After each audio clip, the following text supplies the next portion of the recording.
Hello and welcome to News Up Now. I'm Gleidson Martins. Welcome to the San Francisco Gala Night, award fundraiser night for the San Francisco film in the city. It's a red carpet with Margot Robbie and other amazing actors, directors.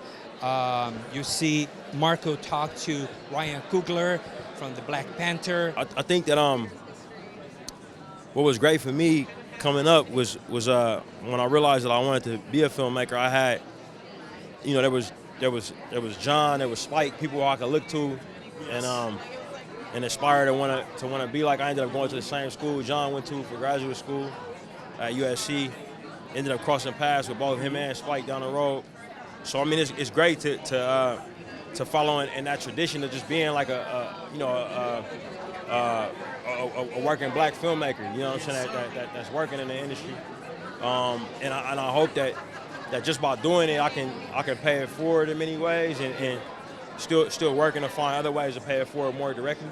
You look stunning. Oh, thank you. I love the little detail. Likewise, you look incredible. Oh, thank you so much. Thank you. Glam. So I heard you're talking to other colleagues here.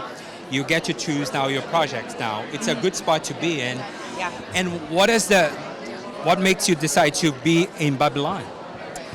A couple of things. I mean, I really wanted to work with Damien Chazelle. I've loved all his films that he's done, and it felt like this movie was going to be one of the kind of bookmark movies of cinema history. I wanted to be a part of that. It felt like the kind of movie that would be watched in decades to come. And I don't know, I want to be a part of the Hollywood legacy in that way. And how did you prepare for that character? Because you really went wild. Yeah, she's wild. The movie's wild, and she's even more wild. I mean, it was brilliant, and I did a lot to prepare. I always do a lot to prepare a character. I'd read and watch lots and rehearse lots, and I work with an acting coach and a dialect coach and a movement coach, and and I love all that stuff. I didn't go to drama school, so any chance to do new weird actory things, I really kind of relished that. I worked with a clown, did clown classes. I did a lot of dance classes. Yeah, it was fun.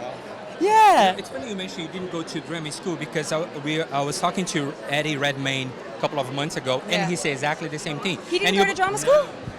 And he's he seems like such a technical actor. You would think. I just watched his a couple of months ago, his Cabaret in London, and his physicality is unbelievable. I really like Eddie. Yeah. I'm here with Sarah Polley, director of the fabulous new film Women Talking. Sarah, it's great to talk to you today. You have been on a roller coaster ride since, I believe, Telluride with the film, right? What are some of the festival ups and downs that you may have picked up along the way?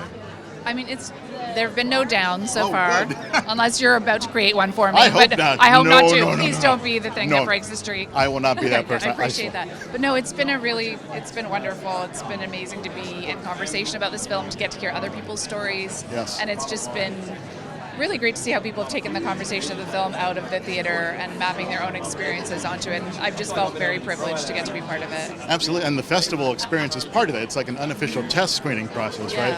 You show the film, people come up to you and they react to that. I spoke to Frances a couple of months ago about the film. All she could do was sing your praises. Oh, that's really nice. Now, I mean, I'm sure that must feel good as a director and a writer on the project, but when you're on set, what kinds of things do you look for in your actors to feel more comfortable on set? I think it's really important to create an environment that feels safe and where there's a sense of security and that people are being seen and heard. And so some of the things we did was we had a 10-hour workday, which for the film industry, it does sound long, but for the film industry it's short. Sure. We had a therapist on set for the more difficult scenes. We had a policy, if anyone needed to take a break, cast or crew for 10 minutes or longer, we would, and we wouldn't put a clock on it. And so I think just giving sense that the emergency room mentality that so often enters film sets in this ridiculous way wasn't with us was really important in terms of just creating the environment where people could take the kinds of risks they have to in this film. Mariam Manetti Shrem from Florence, but she lives here now. You look gorgeous. Thank you. I'm a very simple girl, from Florence. Came here 50 years ago for love. Oh my! I'm now an immigrant. Story. I'm now an immigrant. I came here for love. Abandon That could be a movie. Yeah, my biography is doing a movie. We're doing a documentary. Who is doing it? Yeah, Mauro Zanetti. is Let's there. call him. I'm working on a biopic about Mariam Manetti Shrem because it's very inspiring, her story, because she basically, it's a love story. So that's the universal thing. But she was already a successful woman in the 60s in Italy as a woman in fashion. But she left everything for love because she fell in love. And Berkeley. And the only way to go was to leave everything because divorce was illegal. And she went. So she came here from scratch and she became the driving force of Gucci. Can you imagine? So, and now she's a top philanthropist in the Bay Area. We want to inspire people and motivate other philanthropists to give. Seems so timid, quiet, but in the movie you explode. How was for you to be part of this set, be in a set with amazing, Brad Pitt, Margot? I learned a lot, and I feel that I'm like a thief right now because I was like stealing all their tricks, you know. I work with so great actors, so great artists, and they're so experienced. So every day on set, I was just trying to open my eyes wider and wider and steal whatever it is was useful for me.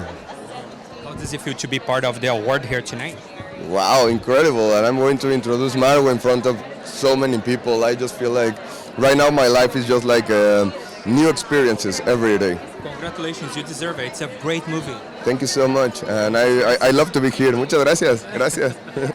Stephanie Hsu receiving the George Gunn III Award for Breakthrough Performance at Everything Everywhere All at Once. How does it feel? It's been the craziest year of my life, for sure. In a good way. In a good way, in a wild way.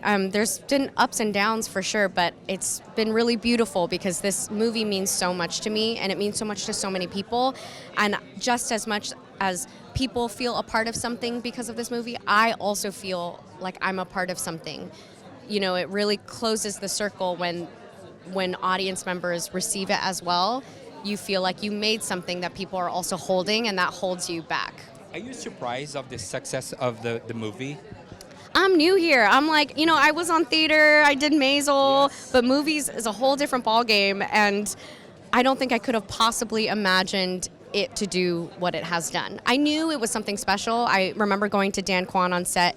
I said, this was in 2020, pre-pandemic, I said, this movie's gonna bring people back to the theaters. Had no idea what I was talking about, but it's done that and so much more. It's wild. It's important, I think, and I'm grateful to be a part of it. It's double congratulations for the movie and for the award tonight. How does it feel to receiving this award? I get shy. I'm like, what's going on?